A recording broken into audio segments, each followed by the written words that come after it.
Coucou toi, ça fait un bout de temps que je t'ai attrapé pour te faire voir l'avancement. Tu m'en voudras pas, il y avait vraiment plein de monde à l'appartement. To keep it real, even with these accolades, I don't know how to feel. Even all alone, I can't find any time to chill. Je te fais un petit tour de l'appartement et je te montre sur quoi j'ai avancé. On a le salon qui est quasiment totalement tout plaqué. J'ai fait tous les contours des fenêtres du coup. Alors, comment je m'y suis pris pour les contours des fenêtres? Pour tous les contours des fenêtres, j'ai mis en gros l'espace de mettre une plaque de placo. Derrière la fourrure, tu peux voir, on a un montant qui va venir serrer ma plaque, tout simplement. Donc j'ai fait ça pour en bas. Donc là, ici, je ne pouvais pas mettre un rail parce que c'était pas assez plat, donc j'ai mis une plaque d'OSB. Là, j'ai mis un rail et en haut, elle va venir directement, le plafond vient directement au niveau de la fenêtre. Donc c'est parfait. J'ai pu faire tout ce mur-là. Et j'ai commencé ici, donc j'ai fait tous les contours des fenêtres. Là, je suis en train de voir comment je vais faire sur ce mur et par rapport à cette poutre. Ensuite, au niveau de cette chambre, donc la chambre ici, elle est totalement finie, quasiment. Donc j'ai fait tous les contours des fenêtres, comme tu peux voir ici, hop, tous les combles et tous les contours des fenêtres, donc avec le même principe que je t'ai fait voir avant. J'ai aussi cette paroi-là qui est terminée, donc il ne reste plus que dans cette pièce-là, en tout cas toute l'ossature métallique est finie. J'ai le plombier qui est venu me ramener l'eau.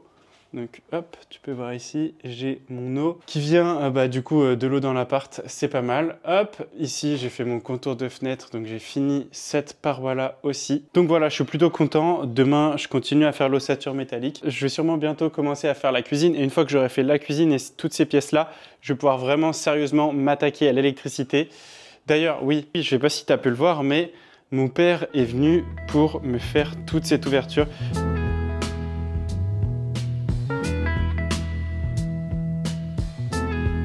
Donc là, j'ai l'ouverture qui est prête pour que je puisse mettre ma porte. Donc vraiment, ça fait vraiment la différence. Et on est venu en gros renforcer un petit peu parce que cette poutre-là, elle tenait dans le vide. Donc là, on est venu clairement la tirer comme ça. Donc là, il va falloir que je mette une porte. Il va falloir aussi que je remplisse ça. Donc je remette du parquet ici pour faire propre. Et pour ceux qui ont l'œil aiguisé, vous avez pu voir qu'on a aussi commencé à tirer toutes les alimentations jusqu'à là où va avoir mon compteur. Donc dans tout ce chemin de câble, clairement c'est les alimentations des lumières, mais aussi de toutes les prises. Là, le gros challenge, c'est de continuer l'ossature métallique et après de commencer à faire vraiment les schémas électriques et la plomberie aussi mais bon, on va pas trop s'avancer. Déjà dans un premier temps, ça va être finir l'ossature métallique, faire les va-et-vient, les interrupteurs, etc., de l'électricité. Bon, déjà après ce sera vraiment pas mal. Bon, comme je te disais, mission de la journée, ça va être de finir ce mur-là. Donc tu vois ici, j'ai fait tous les contours des fenêtres, mais il faut que je continue à railler tous les 60 cm pour venir mettre mon placo. Pareil dans mon coffrage là-haut. Ensuite, ici, je fais un petit revient vers cette poutre puisque je veux qu'elle soit apparente dans le salon. Donc ce qui fait que le mur n'est pas droit. Donc j'ai eu un long débat avec mon père hier. Qui lui il me disait que ce serait beaucoup mieux que le mur soit droit jusque là et qu'après je reparte comme ça, voilà. Alors que moi je voulais faire un truc tac, tac.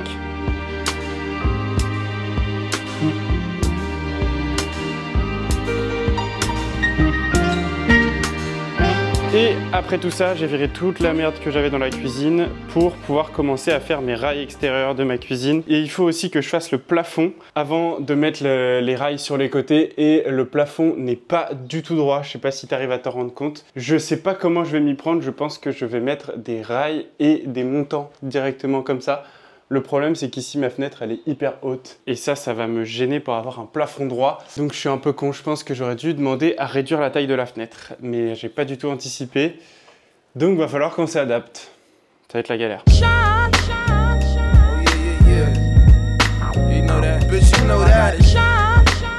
Bon, mon petit gars, je m'étais promis de t'emmener avec moi toute la journée.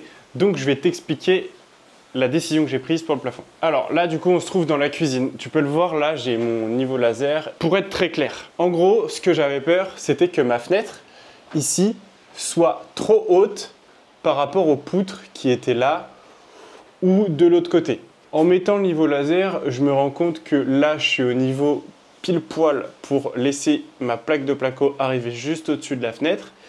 Et La seule poutre qui dépasse, c'est la poutre, on va dire, un peu maîtresse qui tient toutes ici. Et donc, aucune de celles-ci ne vient me faire chier, entre guillemets, et vient plus bas que le niveau laser, donc plus bas que la fenêtre. Ce qui fait que mon faux plafond va pouvoir être droit. Donc ça, c'est cool.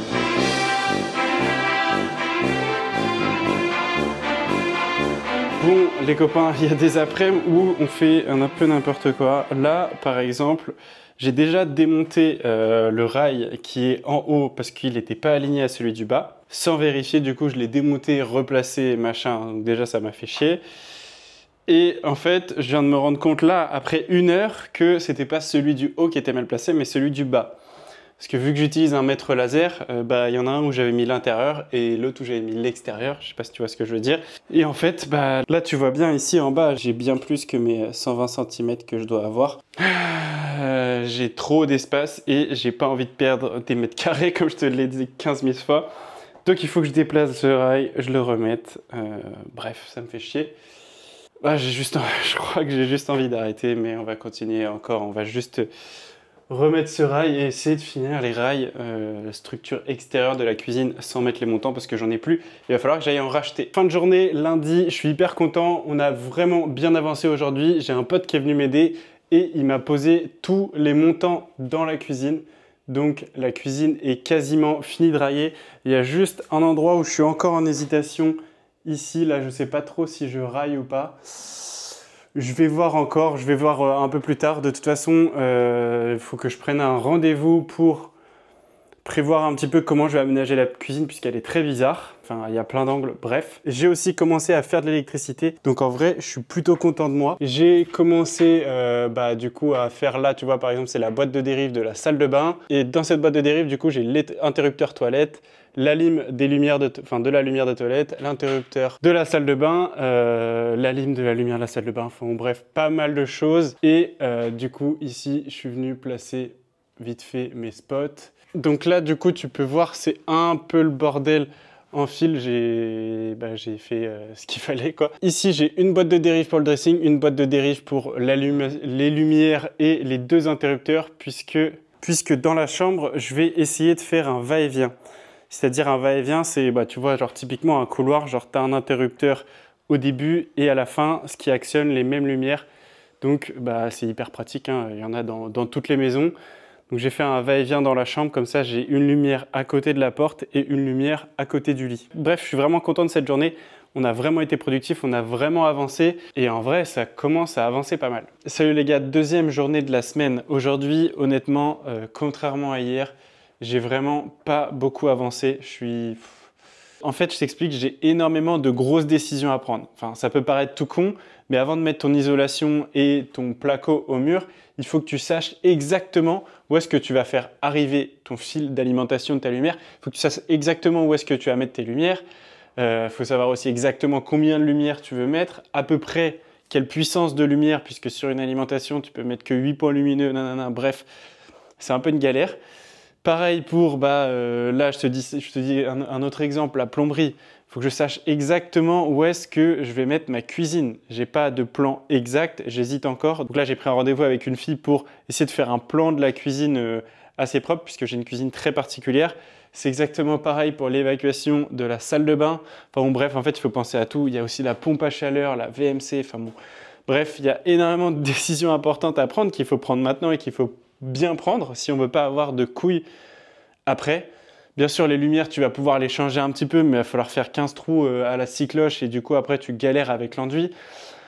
Enfin bon, bref, tout ça pour dire qu'aujourd'hui, j'ai pas beaucoup avancé.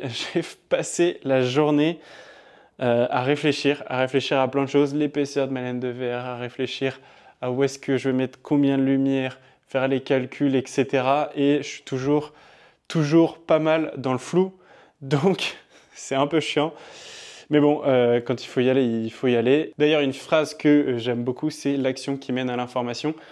Et en vrai, c'est archi vrai pour l'électricité, par exemple. Tu tires tes câbles, puis après, tu regardes sur Internet, tu regardes son petit truc, tu regardes des schémas, tu fais ton truc. Et puis, tu finis par y arriver. Enfin, j'espère, on verra quand, quand je vais tout allumer quand je vais tout connecter. On verra si ça marche. Si ça marche, franchement, incroyable. Et enfin, normalement, ça devrait bien se passer puisque ça va, j'ai quand même le cerveau assez bien fait. Donc normalement, j'ai bien fait les choses. Mais bref, voilà.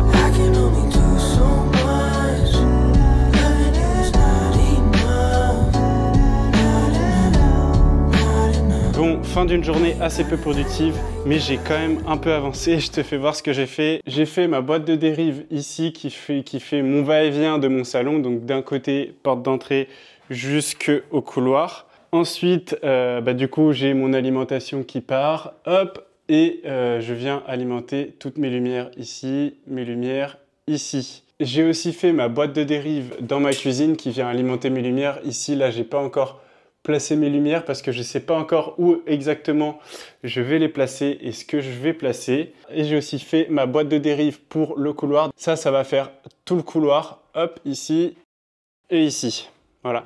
J'ai pas encore placé mes lumières, j'ai que la première qui arrive ici. Même chose que la cuisine, je sais pas exactement où je vais les placer et du coup, je vais faire ça demain. Et oui, avec mon pote, on a monté toutes ces planches de placo, donc on a quasiment 25 planches. En vrai, j'ai de la chance que la copropriété ait en fait une planche de 250, ça passe tout juste. Donc quand il va falloir que je monte des planches de 260, je pense que je vais un peu plus galérer. Mais en tout cas, les planches de 250, c'est vraiment cool. Ça passe tout pile, donc on n'a pas trop galéré. On a mis, je pense, une petite heure à tout monter. Coucou, on est mercredi matin et hier soir, j'ai pris une décision importante. Je ne vais pas mettre de pompe à chaleur. J'ai fait une simulation de ma note avec pompe à chaleur et avec radiateur électrique.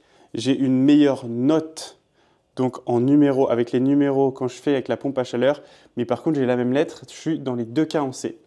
Et vu la galère que c'est et aussi vu le coût financier que ça va me rajouter, j'ai appelé mon agent immobilier et je lui ai demandé est-ce que ça valait le coup de mettre une pompe à chaleur si ça ne me changeait pas ma note. Et il m'a clairement répondu que ça ne servait à rien et que dans ce cas-là, il me conseillait de mettre des radiateurs électriques. Donc c'est ce que je vais faire.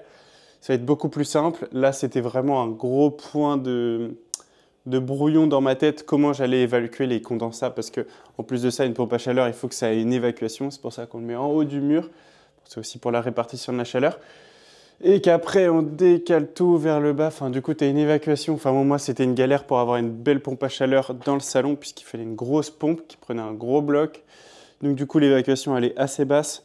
Bref, c'était faisable, mais en faisant des coffrages, etc. Et pareil esthétiquement, des fois, il vaut mieux faire les choses très propres, esthétiques pour avoir un beau coup de cœur. Donc pour résumer, bien réfléchir au coût que ça va avoir par rapport à ce que ça peut te rapporter sur le papier. Si ça ne change pas ta note, ça va quasiment pas changer ton prix de revente. Donc là, c'est pour ça que je voyais avec mon agent immobilier, ça n'a quasiment aucun intérêt que je vienne mettre une pompe à chaleur si ça ne me change pas ma note, si ça ne me fait pas passer en B. Et pour mon cas, ce ne sera pas le cas. Donc je vais passer par ce qui me coûte le moins cher et ce qui est le plus facile à mettre. Donc je vais passer par le radiateur électrique.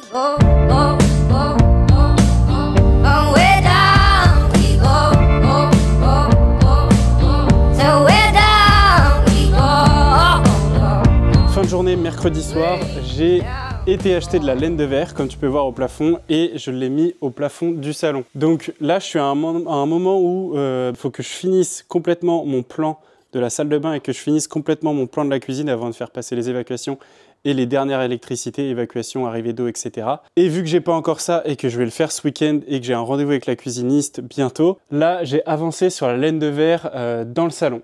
Je sais pas si toi, tu peux l'entendre au micro, mais déjà, rien que le fait d'avoir mis la laine de verre au plafond, ça résonne beaucoup moins.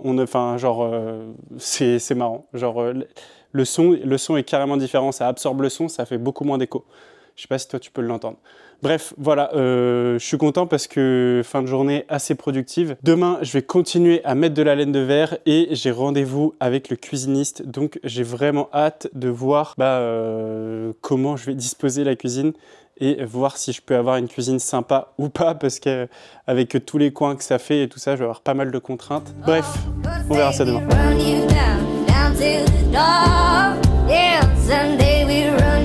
On est jeudi en début d'après-midi, je m'apprête à rentrer pour aller au cuisiniste après.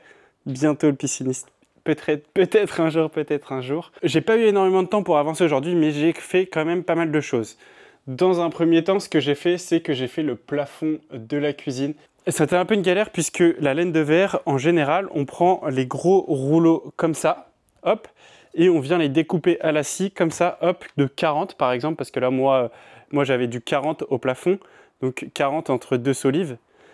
Et hop, tu viens couper comme ça, et comme ça, tu as 10 mètres de long qui font 40 cm d'épaisseur. Et toi, tu viens la découper en fonction de la longueur que tu as besoin à chaque fois. Ça te permet d'être assez rapide. Le problème, c'est que la cuisine, il y avait des fourrures dans un sens, des fourrures dans l'autre, les solives à croiser les... Enfin bon, bref, c'était un peu une galère et j'avais rien pour les faire tenir. Donc à chaque fois, il a fallu que... Bon, bref, il a fallu que je m'adapte sur chaque découpe. Donc c'était pas la meilleure possibilité pour aller vite, mais c'est fait une chose de moins à faire. Et deuxième chose que j'ai faite aussi, et ça j'en suis pas peu fier, c'est le début des combles ici. Donc j'ai vraiment réussi à être bien meilleur que dans l'autre chambre. Là c'est vraiment droit, donc je suis content, je commence à m'améliorer tranquillement. Sur ce, on est jeudi et le vendredi je travaille pas. Donc voilà, on fait des week-ends de 3 jours, on ne se refuse rien. Et d'ailleurs aussi, si l'immobilier t'intéresse et que tu as envie de te lancer dans un projet un peu comme le mien, n'hésite pas, je te mets un lien en description pour qu'on puisse discuter ensemble 30 minutes et qu'on voit comment je peux t'aider, soit en t'apportant des fournisseurs, soit en te disant un petit peu quelle stratégie il faut que tu adoptes, etc. Merci à toi d'avoir regardé jusqu'au bout. N'hésite pas à mettre un commentaire, liker, t'abonner, tout le tralala. Salut!